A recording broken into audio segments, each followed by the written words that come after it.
Diablo 4 has snuck in some undocumented changes into the new PTR, and we're going to talk about those today, stuff that was not mentioned in any campfire chat or in any patch notes. So we're going to go through these. Now, of course, this has been compiled on Wowhead by Silek.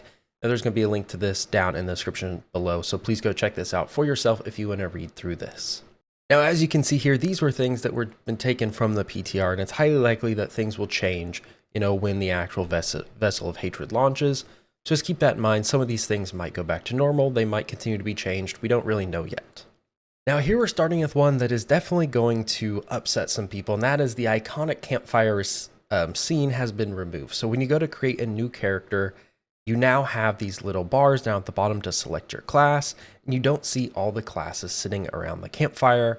Now, does this actually change the game? No. Now, is it a little sad to see? Yes, because this campfire picture has been nostalgic for, well over almost 20 years now. But players were pretty upset about this on Reddit, so it's something that I'll be very interested to see if Blizzard's going to roll back this change and go back to the classic campfire and then just add Spiritborn on one of the ends. We'll have to see. Now here's a positive change. We have new hairstyles added to character customization. Overall, it's a great change. They didn't document these in any of the campfire chats or any of the patch changes, and we kind of roll into our next thing, which is the wardrobe is now accessible from anywhere just by clicking on your character and then this new wardrobe button. Overall, I think it's a super good change. It was kind of annoying having to go actually find a wardrobe in game to go and then change your character around. And overall, it's a good change that I'm happy that they are making. Now we are getting a ton of new changes to our customization, as you can see from all these changes. And here we have another one for new pigments that we can use in our wardrobe. And as you can see here, 2 examples. And overall, I think these look really good. I'm really a fan of the blue. Now here we have a Renown Change, which is actually pretty interesting. And it actually is pretty important, especially for new players. And as you can see here, the 4th and 5th Renown were swapped. So as you can see here, the 5th Renown here, we get the bonus XP and the gold, which no one really cares about. And then the 4 Paragon points. And now in the new one, the 4 Paragon points are now in slot 4. This overall will make a pretty big change to new people coming into the game. They get these Paragon points sooner.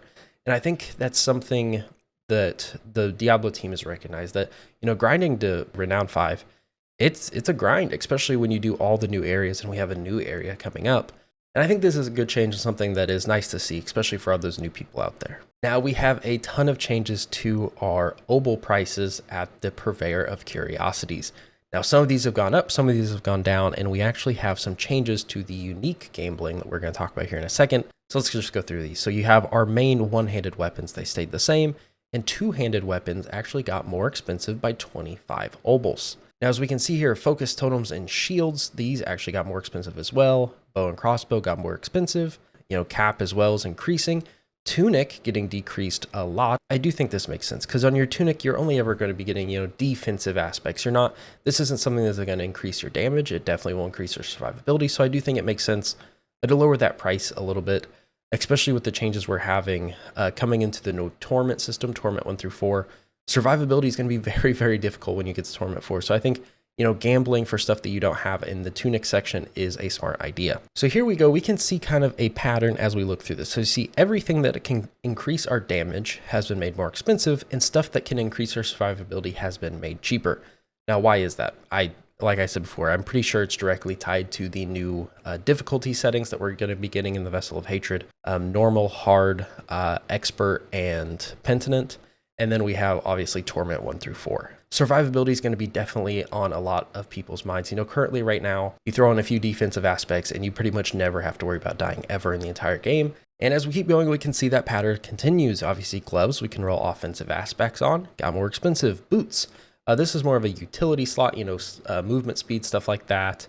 Got less expensive, which is great to see. Pants, again, another defensive aspect, got decreased. The ring is actually interesting. The ring is the first one that breaks this mold, because the ring are some of the most important offensive aspects you can get, especially when leveling, because you don't have to change them all the time. And so it's a little interesting that these actually got decreased, because this is the first time they've broke that pattern. And then Amulet, of course, getting a huge increase to 100. Now next, this is an interesting one, which I am perfectly fine seeing. So basically what this is saying is in Season 5, you could actually get uniques from gambling, But now it seems that they're more achievable from gambling, means that they'll drop more often. Now there's no numbers here. Hopefully we'll get some numbers in some upcoming patch notes, but I'd be very curious to see the drop rates for uniques from gambling and whether it's going to be worth it to spam all of your obals on a certain unique that you're looking for. Now we have a huge quality of life change, and that is 3 different types of gem fragments can now be converted into another gem fragment at the Alchemist. Now, what does this mean? So if you take an amethyst, a topaz, and a sapphire, you can turn it into a ruby. Now, why is this nice? You know, sometimes when playing, especially ruby's obviously getting changed, and we do know that. But in Season 5, ruby is really important to put on your gear just for health. And a lot of times you would run out of rubies when you're trying to craft the highest ruby gem. And so it's really nice that you can take some of the stones that you're not using, like these topaz, amethysts, and sapphires, and transmute them into rubies to then finish crafting, you know, your super high level gems. Now here we have probably one of the most major changes that has been undocumented so far, and that is the changes coming to Masterworking. Now, obviously, taking a look at everything we know for Season 6 in the DLC, this makes sense because we're getting Masterwork materials in different places now. Now it's going to be Nightmare Dungeons, instead of the pit. And here we have a huge change. So basically Neath Iron and Ingolith are now removed from the game. It is a big change, and it's kind of nice not having to keep track of all these different materials. I didn't mind having Ingolith and Neath Iron. I think it was kind of nice to be able to farm different levels of materials for mastering. I think it makes sense. But this new system also kind of makes sense too. You're just going to be basically increasing the number needed all the way up to rank 12. So as we can see here, so we're starting out with 10 at rank 1, all the way, rank 5 is 60, rank 8, 360, and then it starts to dramatically increase all the way to rank 12. It costs over 2,000 and 4.5 million to hit rank 12. Honestly, I think this is a fine change. Of course, we still have all of the legendary resources needed to do this, but usually people have almost unlimited amounts of these. I'm curious to see the drop rates on this new material, and if how much is is almost 2,250. How much is that? How many nightmare dungeons at tier 100 does it take to get that? You know, is it only one nightmare dungeon? You know, is it 10? Is it 50? You know, how many times are we going to have to farm nightmare dungeons to get this? Now, next we have a change that really isn't changing anything, but it's a change that I think makes sense. Mythic uniques can now be crafted at the blacksmith instead of the alchemist. I just think this makes sense. I always thought it was kind of weird that our alchemist was crafting our mythic uniques, when the blacksmith is the guy who makes all of our gear. Now, next we have 2 new mounts coming that are purchasable with gold, so everybody can get this, even our free-to-play players, and they're panther mounts, which I think is cool. I like the panthers, they look cool. So obviously if you don't pre-order, you don't currently have a panther, but looks like you can get them for free, or not for free, but for 100,000 gold, which is basically nothing in Diablo. So everyone's going to be able to ride around on a panther, which I think is pretty cool. All right, next we have some changes to the quest, and more specifically, really it's the quest UI. And I think these are good changes. It just makes it a little bit easier to recognize what quests are in your quest inventory. Now we have a change that I'm so happy to see. So when handing in a Tree of Whispers, you now have a chance to get a greater cache of gem fragments or a greater cache of... My happiness is going to very much depend on how much of these items you actually get. Especially, you know, once you're late in the game, you have your gear, you're still getting the Tree of Whispers because the stuff you're running, you usually passively get them. You'll usually do a couple a day, and you don't really have a use for them. You have your gear, the stuff dropping from the Tree of Whispers has almost a 0% chance of being better in your gear, especially once you're already masterworked. You're not going to be trading that gear out. Now, next we have some changes coming to our Tormented bosses. So regular Uber bosses were removed, only Tormented bosses remain, starting at Torment 1 difficulty.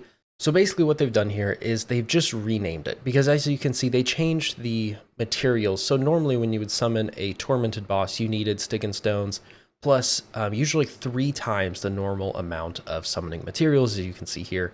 And they've changed that, so you no longer need stick and stones. So we're basically back to, you know, summoning regular Uber bosses. And they've also changed the materials, which are the same materials as regular Uber bosses. So it's basically just, for all things considered, a name change, just, I think, to match up with the Torment difficulty change. Another change to the Torment bosses, they can now show up as Whisper rewards. So as you can see here, you can get 5 Whispers, or 5 Grim Favor for a Whisper, just by beating it. And I think this is cool, especially with the changes to here. So if we're farming gems or cash, we're going to be farming these bosses a lot. So you're going to be getting a lot more Grim Favors just passively, not even trying to go for them. This is really that much of a change. I think it's just more of a consolidation which is really good to see. I'm all about consolidation, especially on stuff that was just kind of unneeded. So I think this is a good change. So here we have some UI changes. So as we can see here, your resource orb turns gold after under the effect of a channeling shrine, which is cool. The buff limit was increased to 8 to 16. However, rune words and debuffs now take up buff slots. So this was basically made just to fit rune words and debuffs in there. You're still going to obviously be pretty limited. This is a cool change. So buffs now show their duration when you mouse over. Not a huge deal, but it is nice to see. It's a little bit easier. Silent chests now show up, which is cool. I don't think very many people are hunting them, but if you are, now you can see them on the map when you're in close proximity. You have 12 new stash tab icons. So that is going to wrap up all of the big changes coming to Diablo 4 that were undocumented, and that means these have not been shared anywhere before.